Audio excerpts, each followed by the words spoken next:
Welcome to the Non-Essential Podcast. I'm Steve Gibson. I'm Ben Matlock.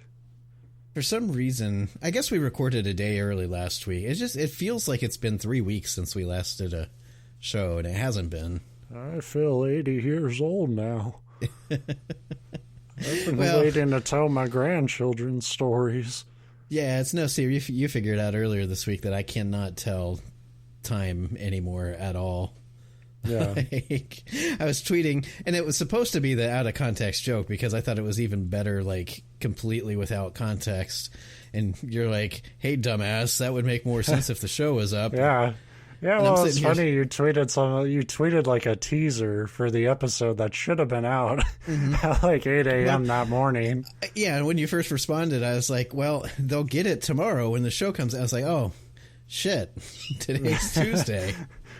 To be fair, like, that tweet reminded me that the show was supposed to go up.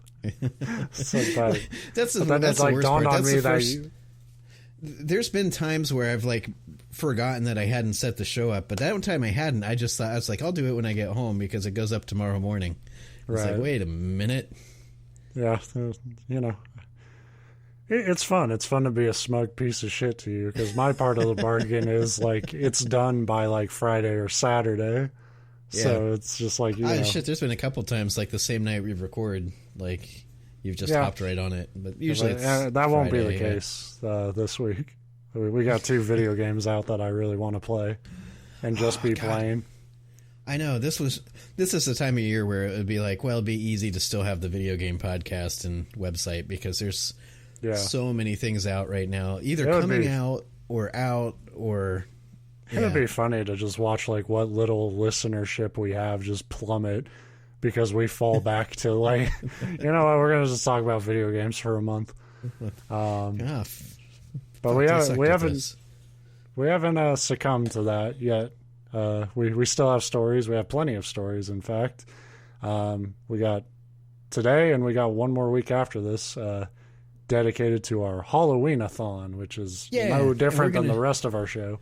Well, we'll do something special, which is the same something special we did like to start the season. I think to start the season or at the beginning of the season where we're writing our own creepypastas. And we haven't talked about it like the true professionals, so I figured we'd hash it out on air this week. Yeah. But I figure we'll write our stories and then have each other read the other one's story like we did last time. Yeah, it's always a lot of fun. I like doing those episodes because it kind of it shows that we're willing to put ourselves in the firing line and not just rip apart random people's like work on the internet. So I really get a kick out of them. And then my response will be the same as what the random person on the internet is probably like, well, fuck you. It is a good story. You quit making fun of it. Stop it. Ben, you're a dick. But so look forward to that next week. But today, you brought a tale. I did. It's a very Halloween-y tale. Although I started out, you can tell this is my topic this week because I'll start out like some it's like about a haunted hot dog. Yeah, well, Halloween-y. You just gave away the yeah. I mean, I didn't give it away. I think we all live with a constant fear of haunted hot dogs every day. God, if I had made a cartoon, that would be the name of like the band that the main kid listens to. The one that's like quasi. It's supposed to be like punk that they're not supposed to listen to, but it would be something stupid like haunted hot dog. Cartoon Network, hit me up. Halloween-y. It's about a ghost wiener dog, and all of his like spooky friends, but they all have big hearts, and you know. And there you go. I just made you $1 million. Yeah, but that's pretty close to that Frankenweenie movie that came out a couple of years ago. That was different and dumb. And Halloween-y is going to be like the next Adventure Time. You wait. You know, you could probably get Seth Rogen on board and do a what was that food movie that he did? I forget what that was called. Seth Rogen. Seth Rogen plays the hits. Like, I know what you're talking about. I don't remember the fucking name. It was on TV like 2 weeks ago, and I'm like, you know, you've made a good like, oh ha ha ha, look how raunchy this comedy is, but now it's on TV, and But anyway, that's not what I have. Seth Rogen fucking plays with random shit in his refrigerator. That's how he thought of that movie. He was high as shit, and he was getting a snack, and he's like making the food talk to each other. He's like, oh, fuck. Just gonna be a cartoon. Couldn't we traumatize some people by making these things alive? The whole thing is basically a hot dog that wants to fuck a bun, because they kind of look like anatomy. Ha ha ha. Him and various baseball players around the world have had that craving. And not only like some A's fans will probably get that reference, but yeah. Moving on. So what do you got for us today? All right, okay. So the city of Hannon's Bluff, Mississippi was founded in 1824 near the Yazoo River, located just west of the center of the state. The city's name was later changed to Manchester, and then finally to Yazoo City in 1841. So for those of you keeping score, they went through 3 names in the span of 17 years. Settled on Yazoo. Yeah, at least they picked the best one, right? And I didn't put it in my notes, but I did read about it. The Yazoo River is named by shit, and I can't remember the guy's name. The famous French explorer, De Sales, I think. Frederick Yazoo. And of course, they stole the name from the Native Americans that lived around there. Anyway, in 1853, a yellow fever epidemic swept through the town. I couldn't find any death statistics, but we'll just assume it was bad since it's one of the 6 things that the town lists about itself in its history. Yeah, seriously, most famous of this armadillo fossil, and a lot of people got killed. And most of this information that I'm reading on the city came from the Yazoo City Historical Society or Tourism Board website. So when your tourism website's yeah, in 1853 yellow fever came through here, it's huh. Just fucking ran roughshod on the population. Come on by. After the Confederacy lost New Orleans during the Civil War, which would have been, if you're not familiar with history, 1860s, a makeshift shipyard was constructed in Yazoo. Union soldiers managed to take the city and they destroyed the shipyard, but the Confederacy was able to reclaim the city and had it rebuilt. So the Union soldiers once again took the city, and this time they basically burned the whole place to the ground. So yep, it's that sounds right. Yeah, they came in and they're like, look, we're just burning down this military thing. That's all we're here for. All right, you guys take your city back. You rebuild it, fuckers. Well, that's it. We've had enough of this nonsense. Scorched earth, bitches. The city was eventually rebuilt, but in 1878, another yellow fever epidemic swept through the town. And again, this is all from the Tourism Board website. There's a lot more. So shit got on fire, and fucking fevers swept through the town. That's all we fucking... That is the story of Yazoo. Yeah, there's not a single, notable family we can talk about. It's the inventor of the Bunsen burner was from Yazoo. It's nah, we just get the fever a lot, and we got burned down. To be fair, who gives a fuck about the Bunsen burner? Well, right, but that's what these little towns do, is they celebrate the one famous person that ever came from them. I've talked about it before on the show, but my dad lived in this little town called Boron for a while, where he was a miner, and he was desperately trying to make this little town not seem like it sucked. And so he would take me and my brother to their little you call it a museum, it's really just a hallway. Yeah. And it's got 3 things of note on it, and one of them is hey, this wagon did a really long trip once. It's right. Fucking rad, dude. I want to go home. Yeah, but they don't even have that. They're just we got fever a bunch. There was a lot more misfortune in Yazoo, but that starts to get into my actual topic, so we'll get there in a minute. For now, I think we've learned enough to know that Yazoo is a place to visit if you want to experience a slice of heaven that is America's southern heartland. Thanks, Tourism Board. Yahoo Haven. So Yazoo might sound like a miserable place, and I'm sure it was.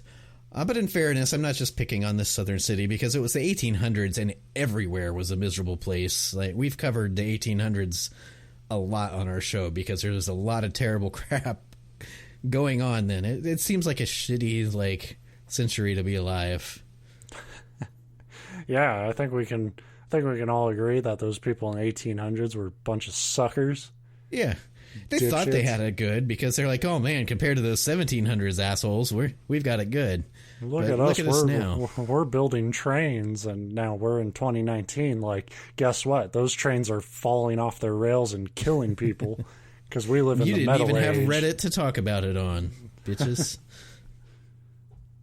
So, while all that stuff was terrible for the early settlers of Yazoo City, it's wonderful news for us, since misery and death in the olden times is what spawns fun ghost stories for modern, non-miserable folk, whose lives are so cushy and easy thanks to technology and science that we have to invent monsters and ghosts to pretend like we have bad things. That's true. There is like a direct correlation between like the dumber the era of clothing you lived in, the more likely you are to come back as a ghost.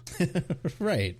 Like, I've never heard of a ghost walking around, even though this like is out of style now, but like in those late 80s, early 90s starter jackets, the kind that just went like whoosh, whoosh, whoosh every time you like moved your arms. Like, I've never heard of how fucking annoying that would be. Like the worst haunting ever. You just hear like fucking shitty Jimmy tracksuit fabric just like running down the hallway at night. Shit, now I wish I hadn't said that out loud on the show, because that would be a topic for my creepypasta next week, but... Crunch, crunch, crunch, crunch. So it's not surprising that Yazoo has its own paranormal legends, the most famous of them being that of the Witch of Yazoo. It's said that in the later parts of the 1800s, a woman lived on or near the banks of the Yazoo River. If I had to guess, she relocated to the area after finding a Visitors Bureau flyer that touted the town's wonderful views, frequent plagues, and impressive combustibility.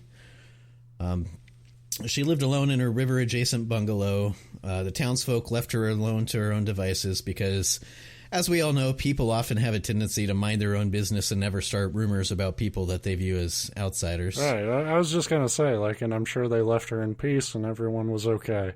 Mm-hmm. Like, nobody gets a wild idea when somebody crazily wants to be left the fuck alone. Right. Especially like, when your town constantly has the fucking yellow fever. Like... Right.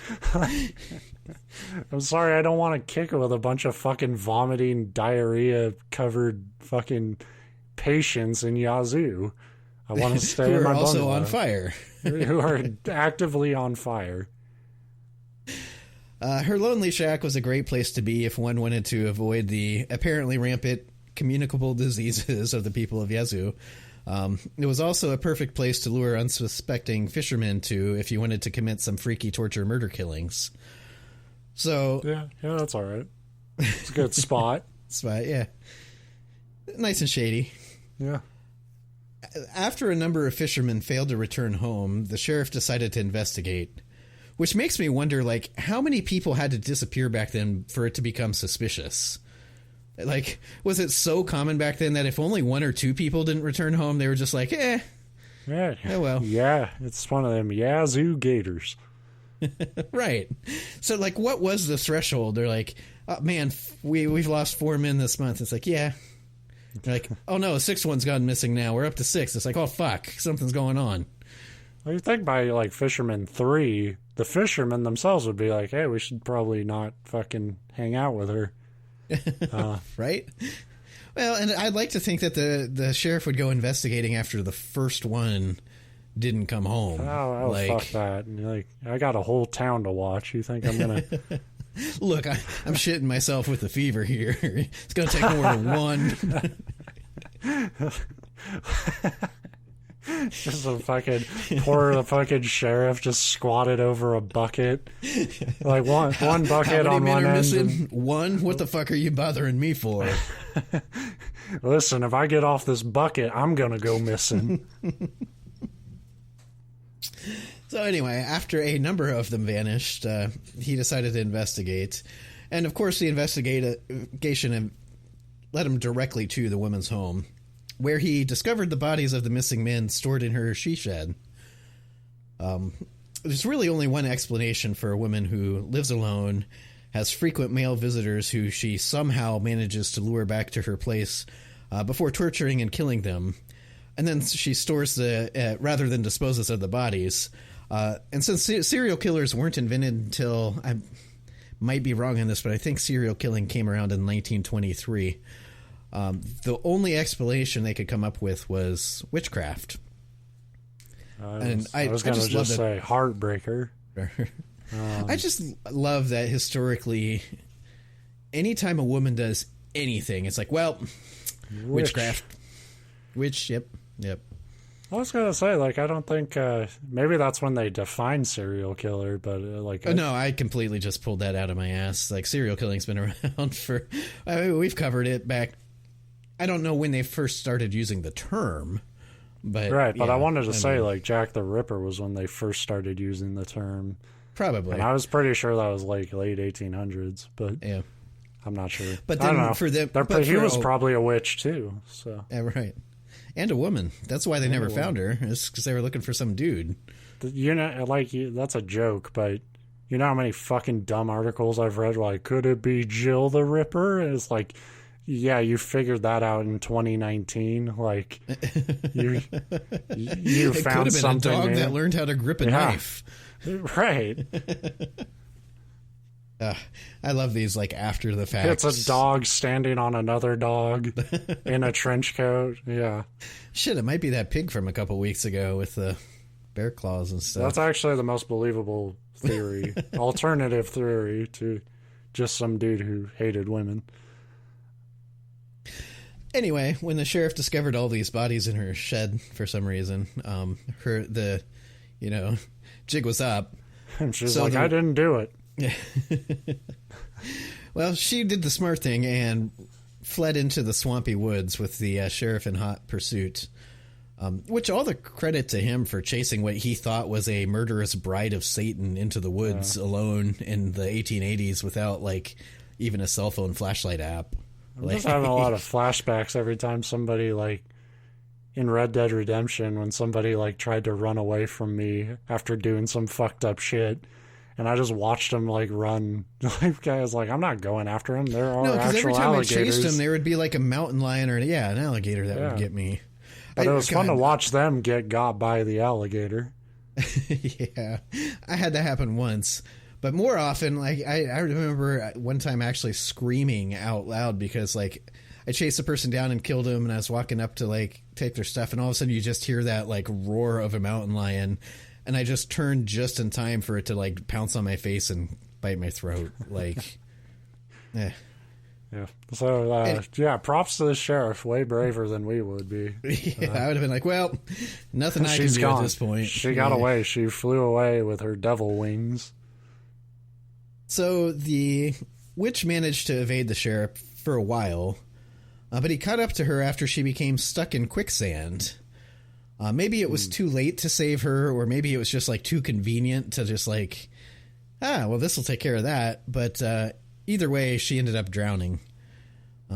Well, they put it as drowning. Pretty rough. It's more like suffocation. Yeah, right. I mean, it's kind of this, like, awful mixture of the two. Well, like, quicksand is, I've watched enough of those fucking survival shows. The fucked up thing about them is, like, any quicksand pit is, like, you can pretty much, you just have to calm down and you'll be fine. Like, you just have to calm down and, like, work on, like, slowly laying yourself flat on it, and you can crawl out. But in the 1800s, they definitely didn't know that shit. So it's just, oh no, it's quicksand. Pump your legs. Pump them quicker. Uh-oh. It's like fucking, and suddenly they're immediately Mario in a lava pit. Just like, no. I like to think that he was like throwing a vine like you have in the cartoons, and then just before she'd get it, he'd pull it away and be like, ha ha ha, skin witch. Okay, here you go. I bet. I imagine him being like, "You dumbass! You can't even walk on dirt." And then he has to turn around and he's stuck too. Yeah. Or he trips over a tree branch and like knocks himself unconscious or whatever. Yeah. But anyway, so she drowned. But of course, before she did, she swore revenge on the town. She said, "How's that revenge? You fucking murdered half the already dying." That's literally town. like my next. Well, I'll get to that. But when she swore revenge, her exact words were, "In 20 years' time, I'll come back and burn this city to the ground." To which I had a few thoughts. That could be fucking anything. Like, you can't do 20 years. That'll take too long. There's too much that can go wrong. You're hitting all my notes here, because the first one was like, swear revenge, like you said, for what? It's like, I'm going to get you for catching me for killing a bunch of people. And then for me running myself into the quicksand. Fuck you for that. I do respect the sheriff just being like, fuck you for making me run through this shit. Look, I got a bucket to get back to, lady. Hey. Yeah, and then my second note there was what you said. Like, why is it always in the future? Like, what the hell kind of revenge is that? Well, like, I get the future, but it's like, that's not even the promise of, like, some yearly torment or something. It is, in 20 years, like, something devastating will happen. Arbitrary amount of time. Yeah, because I can get that. Be like, your children's children, like, you're cursing them for generations. But it wasn't that. It was more like, look, once most of you people involved are dead or moved on or forgotten about me, that's when I'll get you. Ha ha ha.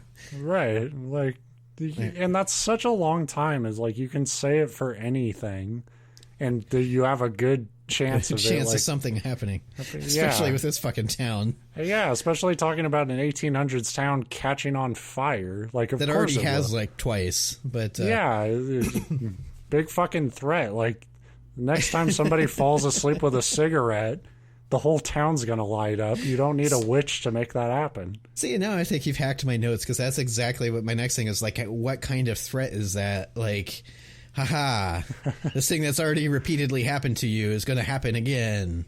Take that. You'll get the yellow fever and need a fucking poop bucket. So, anyway, that's the rather short tale of the Witch of Yazoo. But of course there's more, because 20-some years later, in 1904, the town burnt to the ground. I'd love to have seen the face on the sheriff, like, when the place went up.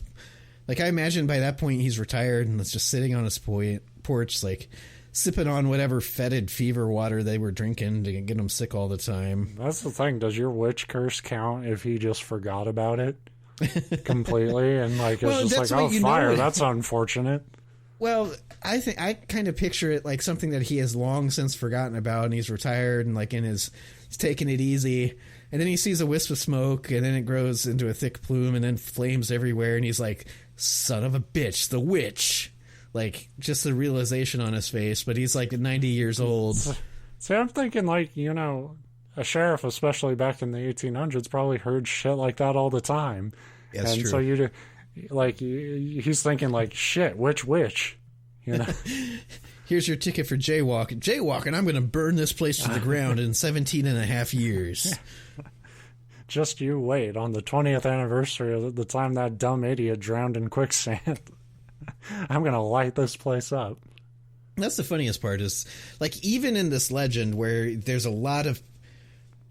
This is another one of those where when you look into it, like, a lot of these things are historical facts that actually happened. This 1904 fire did actually, like, there's record, it happened.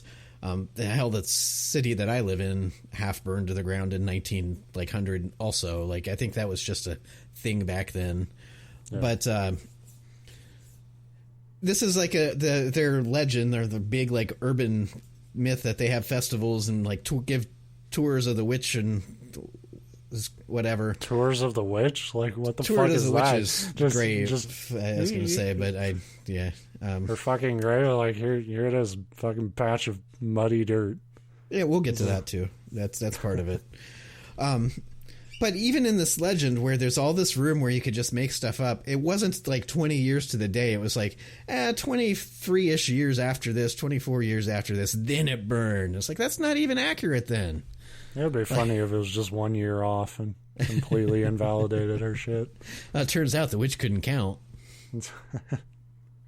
Into 2053 years, .2, you'll regret this. Well, that's why, like, a good person that's cursing somebody, if you're going to give it time, you got to give it in some weird-ass, like, non-standard measurement so that there's room for error. 372 devil days. Right. And then people argue, like, well, what counts as a devil day? I'm like, I don't know. Exactly. Well, when a fire happens, we'll retroactively fit it into the story. We'll be able to match it, yeah. So there's actually like a number of less than paranormal theories as to how the fire started, which include a boy who was playing with matches when he accidentally set his own house on fire, which I totally believe, or a woman who accidentally started the fire as she was getting ready for her wedding by the light of a large number of candles. So even in this legend, again, it's not 20 years to the day or even 20 years to the year. It's like 23-ish years. And then they're like, and it might have started this regular way, but the witnesses say that there was an unusual amount of high wind which appeared out of nowhere and fanned the flames and helped quickly spread the fire from building to building. I couldn't tell you what an unusually high amount of wind is now. Especially I'm supposed in to believe, like, Mississippi, which is tornado, and this part of it is in Tornado Alley. So right, because here's my, I'm not a fucking weatherman, so here's my barometer for fucking wind. It's like, goddamn, it's windy. Like, that's how high it goes. Like, I don't know if it's abnormally high. It's only abnormally high if I start flying away. Yeah, if I feel like the roof is about to lift off my house, and it's like, well, shit, there's a problem. So, after this big fire of 1904, the survivors noticed that the large chain that had been wrapped around the witch's headstone in Glenwood Cemetery had been broken. Oh, right, I forgot to mention, they buried the witch in their cemetery for some reason. And for some even dumber reason, they then wrapped the headstone in a chain, because, like, what the fuck? That's not, the body's not in the stone. What are you... That's people not knowing how fucking graves work.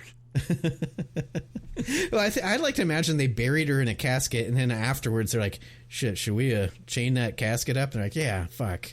It looks kind of cool, though. Right. Like, I would assume, like, oh shit, they're trying to keep something locked into that fucking concrete brick. Well, that's the thing that we've talked about it before that I love so much about these paranormal stories is you can just invent rules. Like, look, if you bury a witch, you gotta chain the headstone, otherwise she's coming right back. So, what? Like, yep, that's the rules. Yep, you gotta spit 3 times and then wrap it in the chain and use a padlock. Keep her locked in. So the original headstone is no longer around, but it was said to have been etched simply with the initials T and W, which some people who tell the lore say stood for the witch. Which, yeah, that sounds right up 1800s Yazoo's intellectual alley, actually. Yeah. That's totally, like, yeah, that is probably what they would put on that tombstone. Again, they're like, we're shitting our brains out here because of yellow fever. Let's make it quick. That? What's so fucking good about that is they could just put witch on there, but they probably didn't know how to spell it. So they're just like, TW. Wait, is it WITCH or is it the WHICH? Which is it? Why would you put an H in there, you dumbass? It would be WICH. K. And that was my favorite part reading this, is that it's like, oh, it said it had TW, which obviously that must have stood for the witch. Yeah. So there is a new stone that marks... There's a new stone that marks the grave that mysteriously fell and split in two shortly after installation. And I love that. How great is it to be those contractors that did a shitty job putting this headstone up and it falls, and instead of getting yelled at, everybody's like, whoa, mystery. That's such a history of the world, like that Mel Brooks movie, just like, bring you these 15 10 commandments. Right. Just like fucking tombstones. You imagine, like, you want to think, because we, like, in our society and for centuries, we've always kind of tried to, even when it's a fucking, especially if it's someone we think's an evil spirit, try to be all respectful of their stuff. But the people who actually do the groundwork on any grave shit don't give a fuck. And it's just going to be like... You're like, you're making us put another headstone up. And we still don't know how to spell that. You're being a dick. So, I just love that it mysteriously fell over. It's like, I guess the people of Yazoo still haven't discovered gravity yet. Like, that's just totally what I would say if I dropped it. Right. No, a force took over and split it in half. And that force was gravity. I like to think that the city took the contractor to court and they were successfully able to argue, be like, look, we did it right. I don't know what to tell you. It's a witch's grave. Must have been witchcraft. We thought you ordered the 2 split grave plan. That's, sorry. Yeah. And apparently they still keep a chain fastened around it, which makes it even more mysterious that it fell over. That's actually probably a good idea if it's split in half. Oh, yeah. Keep it together. Yet they frequently find the chain broken and have to repair it. Mysteriously. Like, when you make this your lore, it couldn't possibly be people, like, sneaking in and cutting the... That's just not mysterious at all. I learned you can fucking break a goddamn padlock with, like, just 2 wrenches. It's right. It's like not surprising at all, yeah. Especially, again, given, like, they haven't exactly established a history of being good at stuff in Yazoo. They're very good at, like, infection rates. It's through the roof, but... So that's pretty much the story. The grave is an actual real thing. You can go, like, that's what I meant when they do tours of it. Of course, it's one of those tourist attractions, but I imagine it's like what you were talking about with the Boron. You go to museum, one place, and I actually came across a number of comments on the internet about people that tried to go visit it and couldn't find the headstone. And I'd like to think that it would be easy to find the one headstone with a chain around it, but maybe they chain all the headstones. Yeah. But as a footnote, after that fire in 1904, the town was destroyed by a flood in 1927. Then it seemed to go almost 100 years without any, like, notable disasters until a tornado in 2010 killed 4 people and caused massive damage. That doesn't count. That's almost 100 years later. Something was bound to happen. Yeah. So that's... like Yazoo, a cursed town would have shit happening, like, every year. Well, that's the thing. Is she just said she was going to burn it once. She didn't say, I'm going to keep, like... It's like, I'm going to do this one thing. Because maybe she realized that it was ridiculous of her to expect revenge for murdering a bunch of people. Yeah, the fucking nerve on this goofy bitch to be like... Yeah, most, be like, how dare you? It's like you're most killing witch stories... people. It's funny. It's because it's like they followed the like the standard witch story, like, insert your town here. Except the thing that they missed was that most witches swear revenge because they were innocent people that were ridiculously, like, accused of stupid stuff. And this woman had a stack of bodies in her shed. To be fair, we only have the sheriff's word on that. He could have fucking just dropped the bodies there. He could have been the killer. Or they died from the fever, and they just didn't like that this one fucking smart woman removed herself from this goddamn cesspool of fucking town and kept to herself. I'd like to think so she didn't get the shits every fucking week. Right, that's what happened. Is he came to her house and knocked on the door, and she answered, and he was like, "Oh yeah, I'm conducting an investigation. Have you seen any bodies?" And she's like, "No." He's like, "Oh well, just thinking while I'm here, you busy Friday night?" And she was like, "No, but I don't want to do anything with your ass." he's like, "Oh, that's it. You're a witch." Well, that would be on her then, because we're talking 1800s, and like you know how that's gonna go. Yeah. Like, you don't. It's like It's Always Sunny in Philadelphia. They had an episode where it's like they're retelling how the Liberty Bell broke, and it's like the 1700s, and the guy's like, "I'm not very good with women," and they're like, "Do you mean you're not good at women? Like, you can just go get them, like you."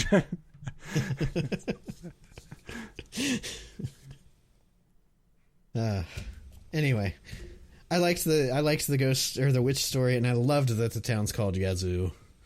Yeah. Although I had to catch myself, like I kept trying to type it as Yahoo. Well, Yazoo. Yeah, that's a good name for a town that just like will never be on the come up, but it should be. Like Las Vegas should be named Yazoo. Zoo. Really? Like, in fairness to the people of Yazoo, it looked like a very nice place on their website. But in reality, almost every place looks like a very nice place on their website because you don't typily... Yeah, I don't really show you the fucking... Yeah, I'm not going to really put the shitty spots up on our Facebook. The one thing I read said it had, and I can't remember if this was the county population or the city population, but it was like 11,000, which is a third of my tiny city that I live in. So It's not a very popular place, but that's probably because of the yellow fever. From what I gather, they still haven't figured out how to stop that. They're just like, damn it. It wouldn't be until 2025 that one man would step in with hand sanitizer and change the fate of Yazoo forever. We already did that story. That was... Yeah. Well, that was good. That was fun. That was wholesome. It was. It had everything. Like, that's the other thing I liked, is like a break from the like, oh yeah, here's a funny story where an entire family gets slaughtered. Yeah, now it's just fishermen. Fuck them. Okay. Yeah, especially 1800s fishermen. It would be funny if the real killer was the fish getting their revenge. Yeah, they heard it, somebody said as they were dying, the fish, and they're like, the witch? It's like, like, yeah, it must be the witch. This has all the markings of the rainbow trout killer. But yeah, so hope you enjoyed that, everybody. We'll be back next week with our own stories to cap off another October of non-essential stories. By the time this goes up, it'll be Tuesday, but if you have any good ideas for creepypasta, feel free to shoot them at me, because there's a very good chance that I won't have started my story yet. I'm still in an idea from a coworker, so I'm good. I just have to actually sit down and write the shit. Yeah, I think I got an idea of it. You know how that goes with this stuff. Is you don't know if it's going to work until you try to like put it to... You don't know if it's going to work until after the episode's been done for a couple days. But you ran out of time. Yeah. And frankly, it's almost better when it doesn't work. But yeah, well, that is kind of the point. But anyway, yeah, we'll be back next week. Thank you all for listening. Yeah, I almost said thanks for watching, so that shows. Thanks for watching. Right. Yeah. There's just one dude out there who thinks you have to stare at the wall in order to listen to our show. You watch the little bar progress as yeah. Thanks for watching the raw audio file.